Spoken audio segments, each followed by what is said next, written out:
everyone, and welcome to VBuzz. We are, of course, wrapping up the last few days of June, so we've got a very special performance art-centric show for you today. My name is Sharita. And my name is Daryl Baptist. Now, Sharita, if you had the chance to play any instrument in the entire world, what would it be?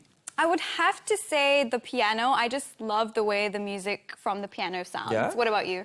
For me, it would have to be the harp, to be honest. Interesting. Yeah, because it's for one, it's so majestic. And they say it's the instrument of the angels. Okay, very nice. Well, you're in luck because today we're going to be speaking to harpist Brian Lee, who tells us how he tugs at heartstrings when he plays for an audience. We also chat with Bharatanatyam dancer Sheila Raghavan, who is dedicated to teaching underprivileged children dance. And we also check out our feature on the recent staging of Love Story the Musical on V-Tempo. As always, guys, keep writing to us at vbuzz@astro.com.my and follow us on Instagram at vbuzz_HD. Maybe you'll catch some footage of Daryl playing the harp, who knows, in the future.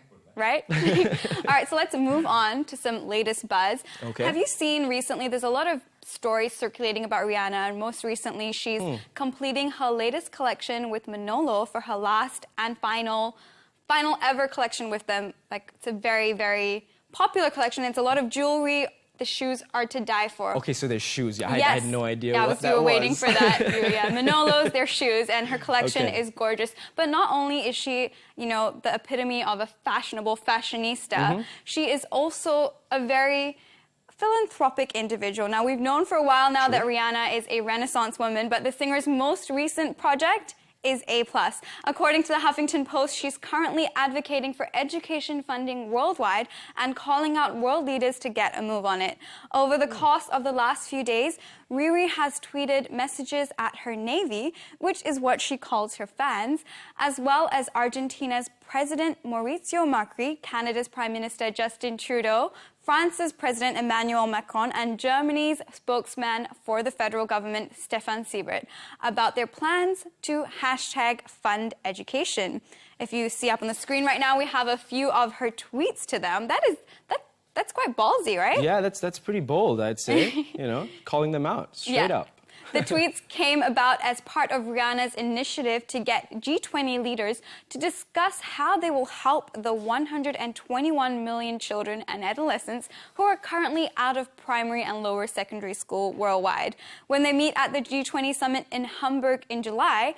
And the messages don't appear to have been for nothing, as she's received several positive responses from the leaders. Rihanna, along with the Global Partnership for Education, hopes the G20 leaders will fully support the GPE's replenishment plan and secure $3.1 billion between 2018 and 2020. She is true. Sorry, I was going to say, big up to the leaders as well for responding to her. Yep, definitely. Good on them as well. Yeah. Rihanna. Always full of life. Anyways, now you're telling me about Rihanna. Now another woman who also, you know, really works hard to get to where she is was Serena Williams. You know, I'm not much of a tennis enthusiast, but I've heard a lot about her. And even when Serena Williams is putting haters like John McEnroe in their place, she does it with class. Now, according to Entertainment Tonight, the celebrated tennis star, who is currently pregnant, fired back at the 58-year-old former tennis star after he said that if Williams played on the men's circuit, she'd be ranked like number 700th in the world. That's not you know, very so nice. Uncalled for. Not very nice at all. Now, McEnroe commented in an interview that while Williams is widely considered the greatest woman to ever play tennis, she wouldn't be able to compete against her male peers in the men's tennis circuit. McEnroe even went on to say that he doesn't think there has ever been a female athlete who could be considered the best player in their sport. Okay. I don't... Actually, like I said, I don't watch much tennis, so I don't actually know who this John guy is. Yep, you know what, he might have some authority. He was a former tennis player, but, you know, he's retired now. I don't see why he has to come out of the woodshed with all these comments that are just completely, you know, unnecessary, you know, and, you know, unwarranted at all. Now, Williams, who is currently ranked number 4 by the Women's Tennis Association, has 23 Grand Slam single titles and 14 double titles. See, she's a very accomplished woman, and for him to be attacking her so unnecessarily is just kind of weird to me. But, you know, there was this one thing on his Wikipedia page. He was known to cause a lot of tension on the court, and to the point where he's actually had troubles with umpires in the past. So maybe it's just his... One of those troublemakers, Yeah, he's just a confrontational person. In January, she won the Australian Open while 8 weeks pregnant. Of course, we're talking about Serena Williams, who that's just adding to her accomplishments. Yeah. Now, McEnroe, who retired for good in 2006, on the other hand, has won 7 Grand Slam single titles and 9 double titles. Williams responded with a series of tweets that read, "Dear John, I adore and respect you, but please, please keep me out of your statements that are non-factually based. I have never played anyone ranked there, nor do I have time. Respect me and my privacy as I'm trying to have a baby. Good day, sir." Said like a lady, right? Couldn't have said it any better myself. And I hear that McEnroe even suggested that they have a mixed competition where the men play the women. Now, while... She doesn't have time for that. True, while I don't agree with the things he said, that would be pretty interesting to see, right? Yeah. Anyways, moving on to our latest buzz. Were you ever a fan of Toy Story? Yes. I don't think there's any person in the world who can say that they didn't enjoy Toy Story. I'm big fan myself. Now, 2 days after the friend of a late Toy Story writer revealed a previously untold and devastating story about Andy's dad, a Pixar writer lashed out on Twitter, calling it utterly false. According to the Huffington Post, a recent YouTube interview emerged by the Super Carlin brothers with Mike Mozart, a toy designer who was friends and worked with Joe Ranft, the late Pixar head writer who co-wrote Toy Story. Now, in the video that went viral, Mozart said that Ranft had revealed to him over lunch before his passing in 2005 the reason Andy's father was suspiciously absent from the film is that the Woody doll first belonged to Andy's father, who was also named Andy. So it was Andy Sr. and Andy Jr. He received Woody after writing a letter to a cereal company because the doll was the sole prototype of a marketing gimmick that had been cut short after his favorite TV show, Woody's Roundup, was cancelled. Now, we see Woody's Roundup in Toy Story 2, where we meet the other characters as well, the prospector, the donkey, the horse. That was good times. Sorry. This theory would explain why Woody was considered so rare in the sequel. Yeah, no, okay, this kind of makes sense, but the fact that, the way he even describes coming upon this information, he's at lunch with his friend, and his friend just casually mentions the story. That he could have just been jousting around, not... I don't know. Is this the kind of stuff you joust about? This is serious to me. Okay, well, I can't believe that he would just take it for what it was, just over a lunch. Now, Mozart goes on to tell us how Woody was one of the few toys that survived when Andy Sr. contracted polio as a child. Andy Sr. eventually recovered from the disease, grew up, got married, and had a son, but was diagnosed with a fatal case of post-polio syndrome later in life. On his deathbed, he passed on his favorite toys to his son, Andy Jr. The interview with Mozart eventually caught the attention of Andrew Stanton, who was on the writing staff with Ranft for the first 2 Toy Story films, and Stanton rebutted the claims, while he also included the hashtag I was there. Stanton's tweet did not specify what was fake about the interview. Despite Stanton's denial, Mozart stands by the retelling of his conversation with Ranft. And while Ranft is unfortunately unable to back up Mozart's claim, one thing is certain: that backstory for Andy is truly heartbreaking. To find out the full story, look up the interview on the Super Carlin Brothers YouTube page. I don't want that to be the story. Yeah, well, even if he did make it up, that's a pretty elaborate story to make up. But, a lot of these children's stories have a very, sort of horrible backstory attached to them. Yeah. For example, a lot of the fairy tales we know were written by the Grimm brothers. Yep. Brothers Grimm, sorry. Cinderella, for example. Yeah. You know? But I don't like those versions. They're very gruesome, and I prefer the Disney versions. Did you hear what it was about? Like when the stepsisters tried to fit into the shoe and they couldn't fit, they actually tried to mutilate their feet to get them to fit. Well, That's terrible. I'm glad that, you know, they left that part out for sure. True, true. I mean, they are children's stories. Now, another backstory that we've got for you is upon learning that Harry Potter and the Sorcerer's Stone was known in its homeland by a different name, many young readers in the US might have just chalked it up to another quirk between American and British English. But according to the Huffington Post, the real reason that Harry Potter and the Philosopher's Stone, published 20 years ago, took one more of a Mickey Mouse vibe across the pond had everything to do with marketing. Simply put, J.K. Rowling's US publisher didn't think the first Harry Potter book sounded magical enough with her original UK title, even though it had references to stuff of actual legend. Publishers said that the book needed a title that sort of had more magic to it, so that more overtly to American readers. Harry, a history author, Melisa Anelli, noted that Levine had thought the UK title might actually be misleading, as some may assume Philosopher's Stone to be a book about philosophy. What? That's ridiculous. We'd like to point out, though, that the British readers apparently did not have that problem, considering the book became a best-selling phenomenon in their country and quickly took over the world.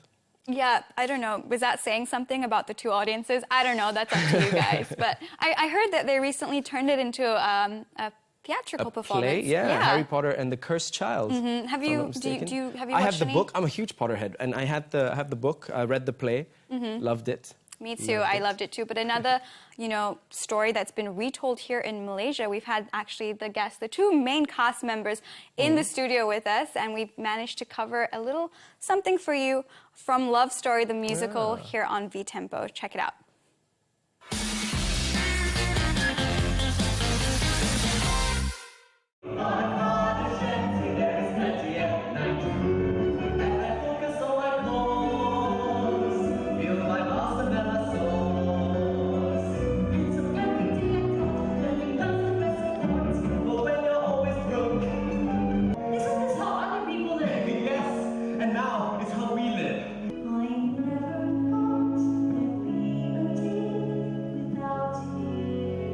It was brilliant. I must say it was something different for our theatre here in Malaysia, and it was a whole new level of brilliance by the actors. I love how they portrayed the music and brought the plot forward really well. So I think like kudos to the actors, I must say. The answers, yes. I love Jenny. She is absolutely brilliant. She so human and so real and so genuine, but at the same time she shows that she actually cares.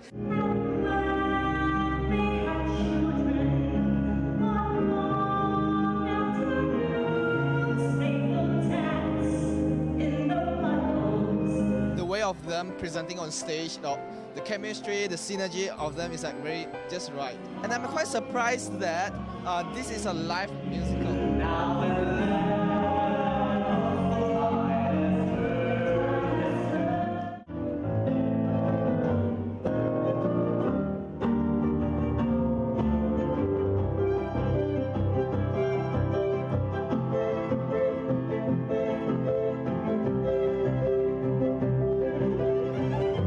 Hello, my name is Khoo and I'm the music director for Love Story, the musical.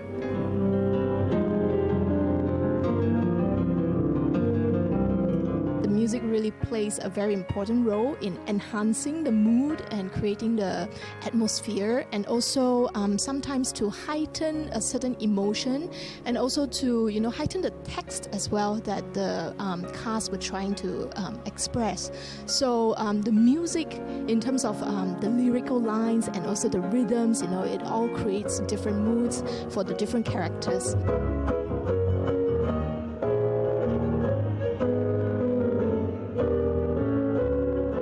All original works composed for this particular musical.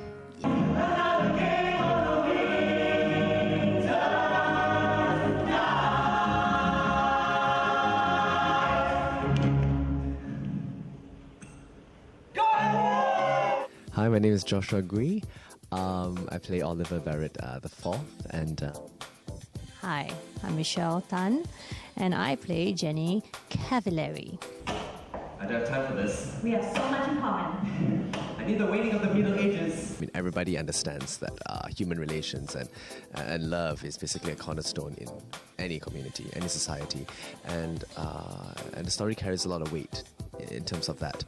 And it has been a tough one. Thankfully, the director has been there to help us a lot. You know, helping us to go through scene by scene the story, the backstory of each character. I've been eating for you. And this is Oliver. The music that drives it is really up-tempo, and it basically carries the idea of that, you know, regardless of whatever hardship that they're going through, love triumphs, you know, relationships triumphs. At the end of the day, it's about the two of them, not what's around them.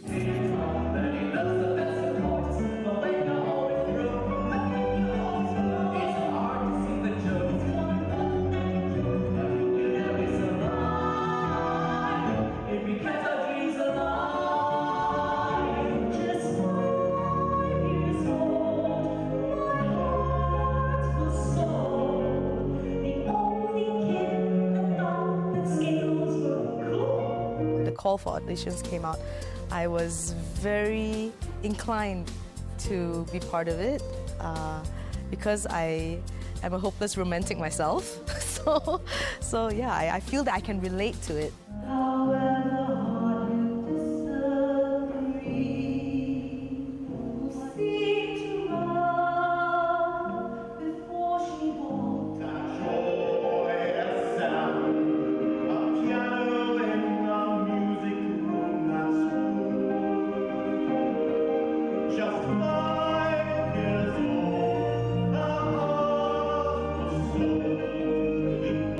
Jolly role, and I like the fact that he's an Italian baker kind of thing. So, you know, I've enjoyed playing him because he's big and he's affectionate and he's got a lot of heart and full of life and passions. God save me! If your mama were here, this would kill her. Calm down. Calm down. All these years, you practice that piano night and day, day and night. Who walk to God each winter day? Make piano sing and people weep to hear her play. Everything is live, you know, so the music is live, the singing is live, the acting is live, the scene, set changes are live, so it's magical. The story was amazing. I loved everything about it. While I am speechless after I watched it, I felt like I was on a roller coaster of emotion. It was great and I find it really interesting. I'm still feeling very emotional after, you know, especially the last scene. It just caught your emotion and, well, this is something magical about musical, you know.